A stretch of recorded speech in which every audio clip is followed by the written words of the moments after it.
Dios les bendiga. Vamos a seguir con el tema la santidad, la verdad y la presencia de Dios. Ahora vamos a ver el ídolo del conocimiento falso.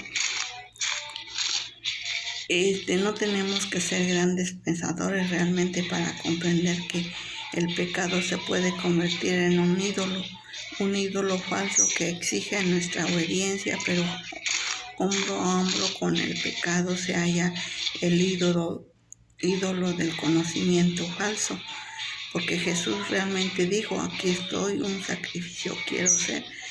Él hizo un sacrificio y para siempre. Entonces nosotros aquí debemos de todo estar enfocándonos a lo que Él hizo, porque Él mismo dijo que nosotros no podemos mirar que nadie nos engañe. Está en Mateo 24:4. Y muy buena, ahora sí que por nuestra parte, nuestra experiencia cristiana se basa sobre asimilar y digerir el conocimiento. Por eso se les recomienda mucho leer la palabra de Dios. Cuando llegamos por primera vez a Cristo, nuestra atención realmente se dedica a pedir casi que en forma exclusiva que se nos satisfagan nuestras necesidades. Desafortunadamente nuestros poderes espirituales están subdesarrollados y con frecuencia nos adherimos a un conocimiento falso, conocimiento que inhibe y en realidad evita nuestra madurez.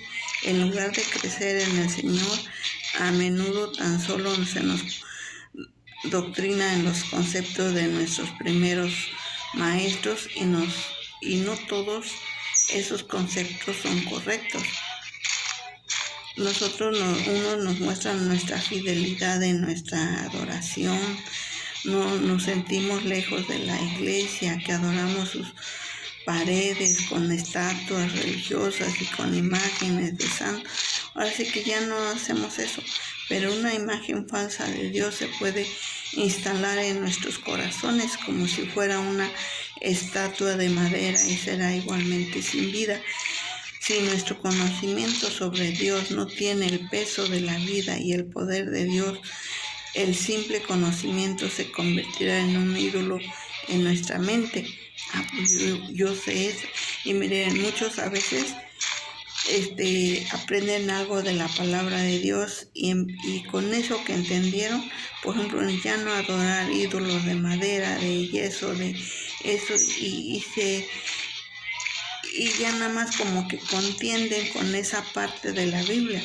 Pero a veces ambos, tú y yo, tenemos ideas, imágenes de Dios que no son ciertas y que el Espíritu Santo quitará si se lo permitimos. Son tradiciones, culturas y de doctrina que se incrustan en nuestras mentes. El poder de la vida de Cristo se filtra y disminuye en proporción con el número de estas ideas erradas que haya en nuestro interior. Los individuos y las iglesias y hasta las nacionalidades imponen sus pareceres sobre nuestros conceptos de Dios. Las naciones pobres y las ricas, la manera de creer en el Creador Todopoderoso es y piensa como ellos no sirven a Dios, sino a la imagen que tienen de Dios. Pero Dios no es blanco ni negro, no es griego, no es judío, no es católico, no es protestante, simplemente Él es Dios. Con toda razón, realmente la Biblia dice: nuestro Dios está en los cielos, todo lo que quiso ha hecho, o sea que todo lo hizo para Él, por Él y para Él. Pero también nosotros realmente a veces nos decimos: no, pues lo que yo creo eso es, y nos hacemos esa idea. No podemos realmente entrenar a Dios para que piense como nosotros. Él es el creador soberano, el origen de la vida en el universo. Aunque los ídolos son más seguros, entre comillas, para algunos, para nuestras naturalezas carnales, el Dios viviente. Un ídolo no nos puede sanar. Si nosotros vamos ya a la luz de la Escritura, no nos puede sanar. Cuando estamos enfermos, nos puede liberar de nosotros mismos, del enemigo, ni mucho menos nos puede resucitar y darnos vida eterna. La única razón con que realmente toleramos los ídolos muertos es porque no nos pueden convencer de pecado. Fracasamos en darnos cuenta que las consecuencias son realmente contemporizar con los ídolos, pues la Escritura dice: semejantes a ellos son los que los hacen y cualquiera que confía en ellos. O sea que está en el Salmo 115:8, cuando dice que hay dioses que tienen ojos pero no ven, tienen oídos pero no nos escuchan. Pero a veces decimos, ya dejamos todos esos ídolos, esas imágenes, pero luego nos hacemos en otras idolatrías. Y por eso Jesús mucho recalcó en Mateo 24:4, dice: mirad que nadie os engañe. Realmente en todos esos versículos encontramos muchas repeticiones, a veces al decir que a muchos engañarán, al mencionar los falsos cristos, los falsos profetas, los falsos maestros, así como harán grandes señales y prodigios, de tal manera que engañarán, si fuere posible, aún a los escogidos. Ese es el problema, que aún a veces hasta los escogidos pueden engañar, pero en medio de su revelación profética, nuestro Señor declaró: y será predicado este evangelio del reino en todo el mundo para testimonio a todas las naciones. Mateo 24:14. Y realmente nosotros debemos de subrayar en nuestro pensamiento, en nuestra mente, las palabras: este evangelio, el evangelio tal como Jesús lo enseñó, con su poder para sanar, para liberar, para hacer santos a los hombres, ser proclamado como testimonio, y entonces después vendrá el fin. En este mismo capítulo Jesús dio una promesa que en verdad es maravillosa. El cielo, dice, y la tierra pasarán, pero mis palabras no pasarán.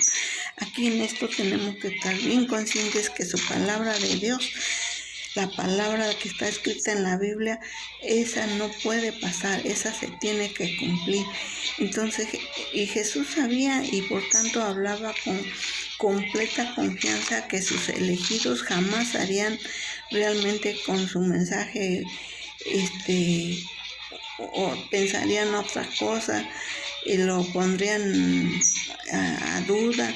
O sea que él estaba seguro que si ya estamos llenos del Espíritu Santo, y si podemos mirar por nuestras ventanas y ver todavía el cielo y los árboles en el exterior, entonces el mensaje de Jesús, tal como lo habló, es aún válido para el día de hoy. Y mientras hay una gran proliferación de enseñanzas falsas, engaños,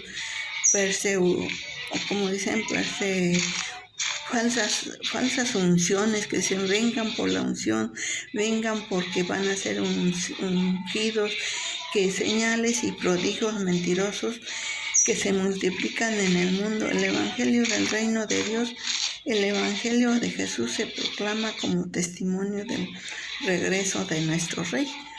¿Cuál es el evangelio del reino de Dios? Es todo el mensaje de Jesucristo, en mucho más exigente, más completo, más santo y mucho más poderoso que el evangelio del cristianismo occidental, típico de acuerdo con Jesús, cuando uno encuentra el reino. Realmente el reino de Dios dice que es semejante a un tesoro escondido, que cuando lo haya, dice que gozosos por ello va y vende todo lo que tiene. Está la parábola, esta historia en Mateo 13:44, para poder poseerlo. O sea que cuando encontramos el reino de Dios, realmente dejamos Vamos, vendemos todo, nos despojamos todo lo que tengamos para poseerlo.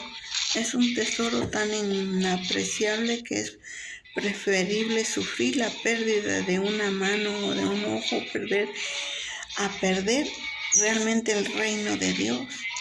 Entonces ese evangelio nos cuesta nuestro todo, pero en cambio nos da lo mejor de Dios en medio de la mundanalidad, de la tibieza, la incalificables engaños.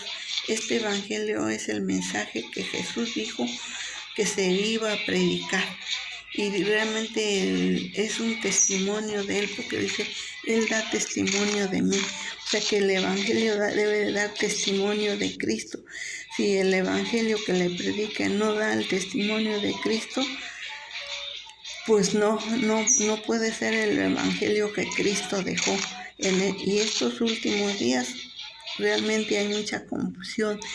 Y si escuchamos algo que no nos centre con toda firmeza sobre el camino hacia el reino de Dios, si no venimos a ser como Jesús en santidad y poder, estamos siendo engañados, y ese conocimiento engañoso es un ídolo. Dios es mayor que nuestro conocimiento de Él. O sea, por más que nosotros tal vez nos podamos saber la Biblia entera, pero no siempre el poder de nuestro Dios, el conocimiento de Él es mucho más mayor, porque a veces nosotros lo podemos saber de memoria, pero a veces no lo aplicamos, no lo vivimos, y en cambio Él lo vivió.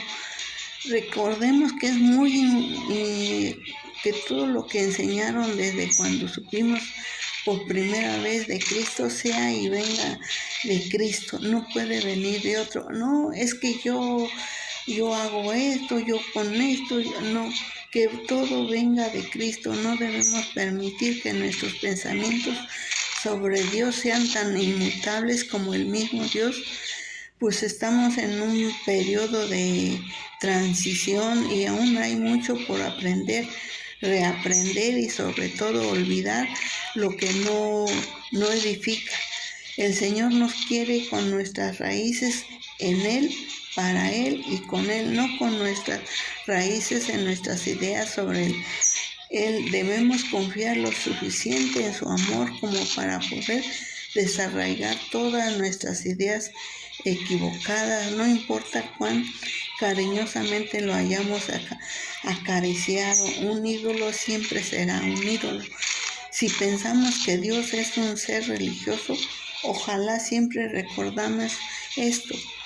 En el Edén no había ninguna religión, y el único templo donde Dios habitaba y habita hoy en la tierra es el templo de nuestros cuerpos humanos.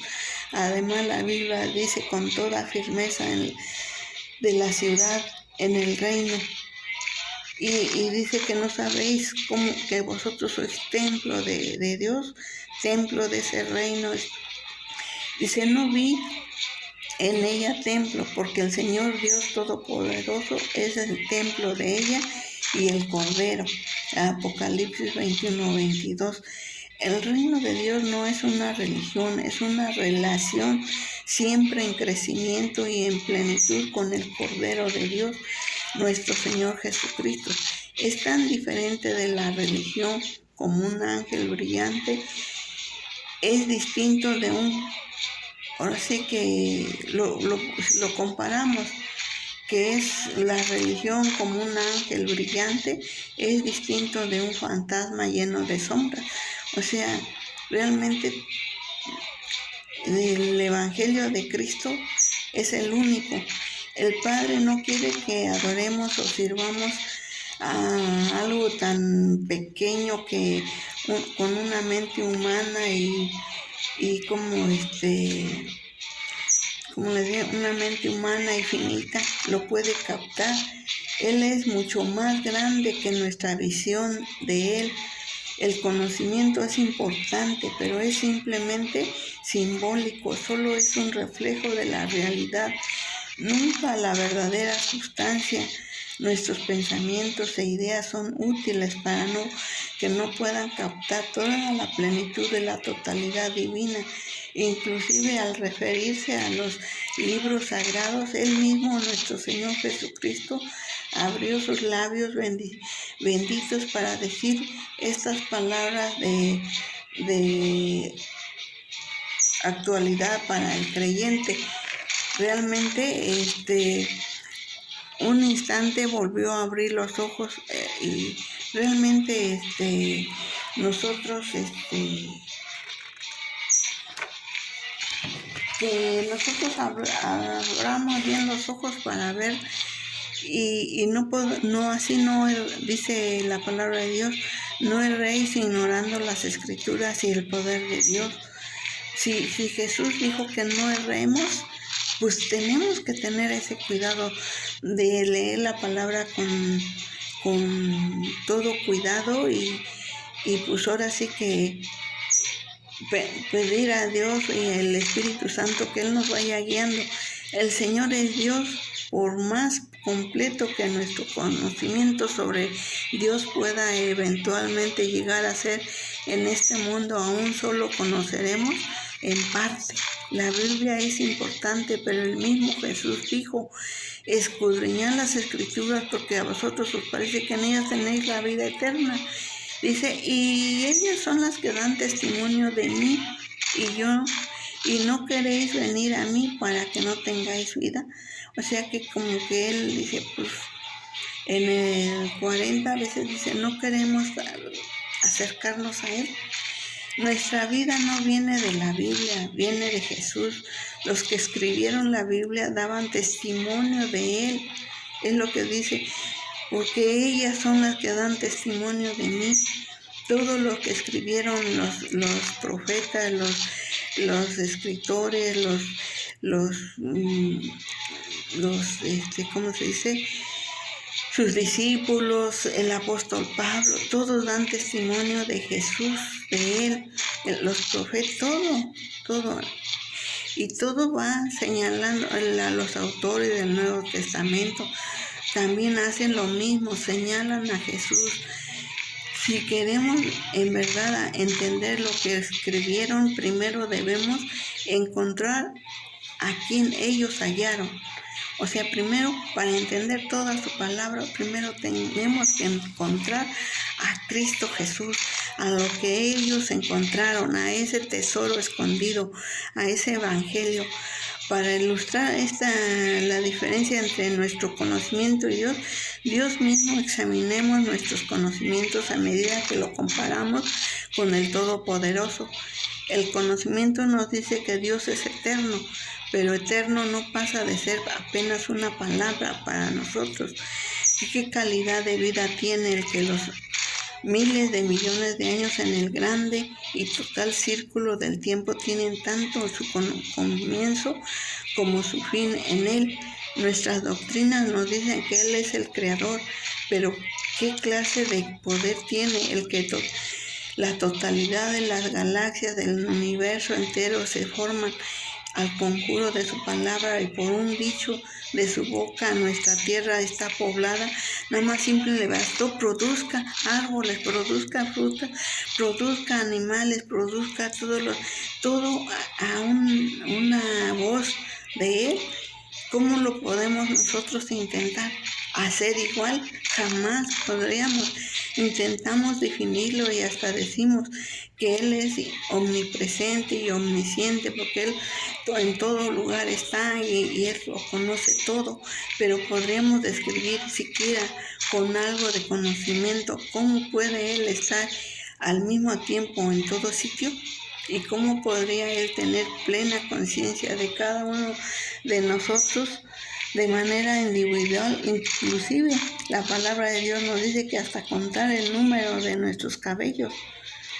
Nuestras palabras sobre Él son infinitas, inadecuadas para describir su persona verdadera. Claro que en comparación con las realidades eternas que nos esperan, nuestro conocimiento no es sitio la leche con nos nutrimos. En el mejor de los casos, nuestras doctrinas simplemente dan paz a nuestras ansiedades y organizan nuestras creencias, pero en la realidad de su presencia no hay acaso una paz que sobrepasa todo entendimiento, y no hay un amor insondable que está más allá de todo conocimiento. Ciertamente, sin duda alguna, a ninguno de nosotros no será posible definir lo que Pablo llama las inescrutables riquezas de Cristo. Son incomparables. Hay una diferencia entre buscar respuesta y buscar a Dios. Hay una gran diferencia entre un conocimiento del libro de segunda o quizás hasta de tercera o cuarta mano y un encuentro de primera mano con Dios. Para nosotros Dios debe venir a ser tan real, tan plena, tan consumidor de todo como el mundo era cuando éramos pecadores. Por tanto, el clamor de nuestros corazones debe ser que Dios sea Dios, que sea para nosotros todo lo que Él es, y que nos ayude a nosotros a seguir reflejándolo a Él. El conocimiento correcto es vital, pero queremos mucho más que simple conocimiento. Queremos la presencia del Dios viviente para llenar el vacío de nuestros corazones, de nuestras doctrinas con sustancia, la verdadera sustancia de Él mismo. Realmente a veces hay anécdotas que nos platican, y yo les voy a comentar una real,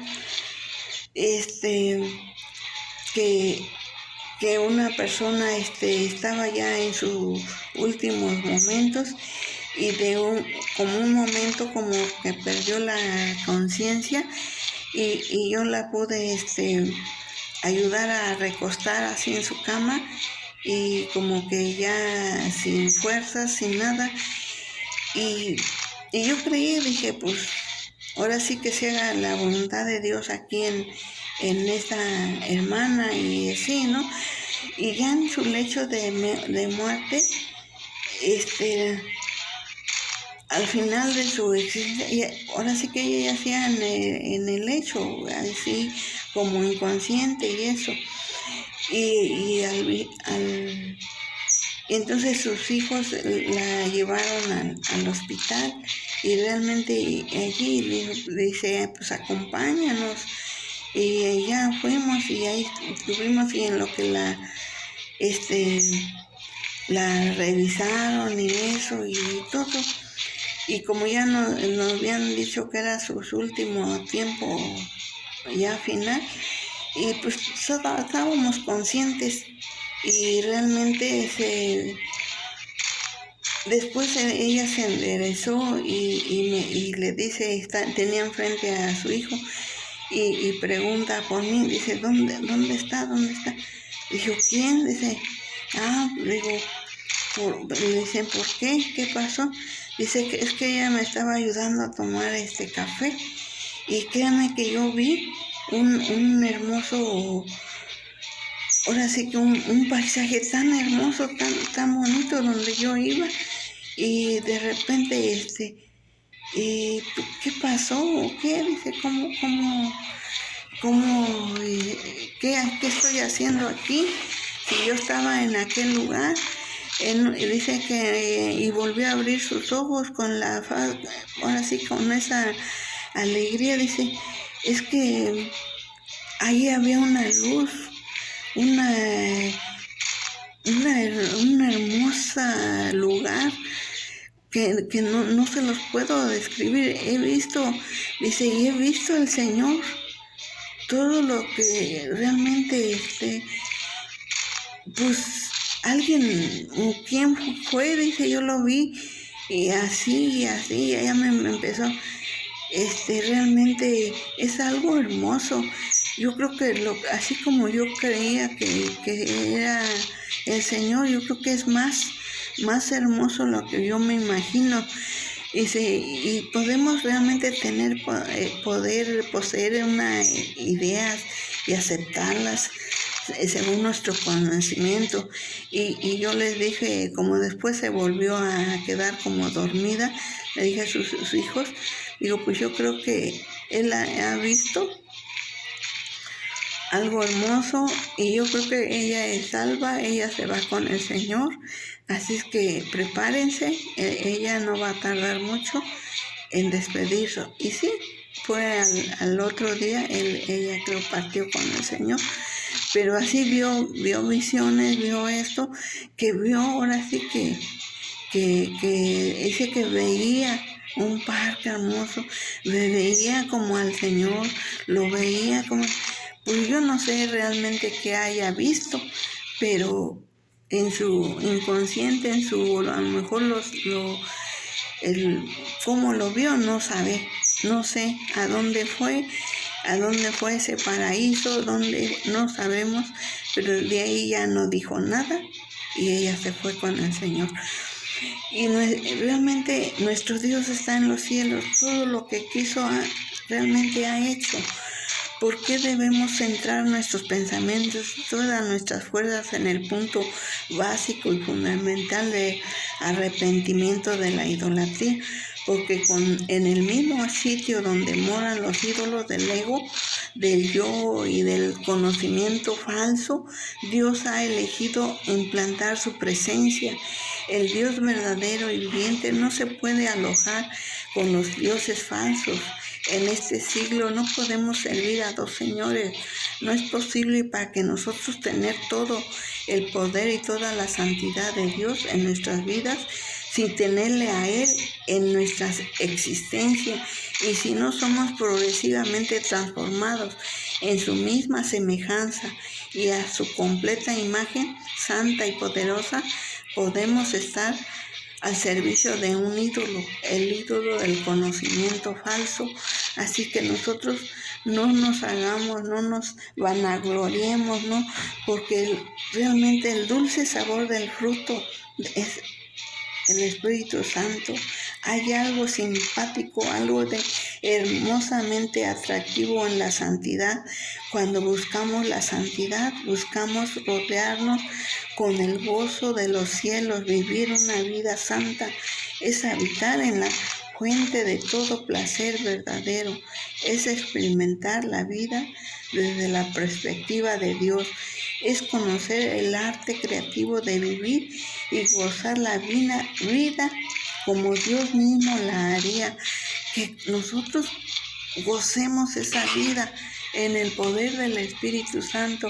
Y así, hermanos, ahora sí que busquemos a ser como Dios, busquemos la santidad, busquemos la existencia, que Dios esté en nuestro corazón, y eso es todo para nosotros. Y así vamos a dejar de compararnos, de orar, de que nuestro ego se sobresalte y siempre le estemos dando la honra y la gloria al único Dios verdadero, que es nuestro Dios. A Él sea la honra y la gloria desde ahora y para siempre. Aleluya, amén.